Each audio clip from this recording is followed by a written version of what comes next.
बिस्मिल्लाहिर्रहमानिर्रहीम। अस्सलाम वालेकुम रहमतुल्लाहि व बरकातुहू। मनाहिल इस्लामिक अपडेट्स में खुश आमदीद। मर्द के लिए अल्लाह की तरफ से अजीम तोहफा औरत है। मर्द औरत को पाने के बाद मुकम्मल हो जाता है, लेकिन औरत के लिए अल्लाह का अजीम तोहफा औलाद है। औरत औलाद से मुकम्मल होती है, मर्द जितना भी इसे मुकम्मल करने की कोशिश कर ले। औलाद के बगैर औरत अधूरी ही रहती है, क्योंकि ममता का एहसास तो औरत की फितरत का हिस्सा है। औरत बांझ भी हो, ये एहसास फिर भी इसमें जिंदा रहता है। मर्द बाप ना बने इसका दुनियावी हसारा होता है, लेकिन औरत माँ ना बने इसका रूहानी हसारा होता है, जिसकी भरपाई नामुमकिन है। मर्द दूसरी शादी कर भी औलाद हासिल कर सकता है। बांझ औरत के पास ये ऑप्शन हो भी वो तभी औलाद हासिल नहीं कर सकती।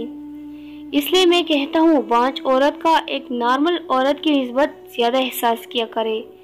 मुमकिन हो तो इसकी जिंदगी में दूसरी शादी ना किया करे। अगर कर लिया करे तो इसे दूसरी से ज्यादा अहमियत दिया करे, ताकि इसे अपनी जिंदगी भर की कमी का कभी एहसास ना हो पाए। माँ ना बनने का दुख एक मर्द मर के भी नहीं समझ सकता। जो समझ में ना आए वो दुख बहुत बड़ा होता है, इसलिए इसका एहसास भी ज्यादा होना चाहिए।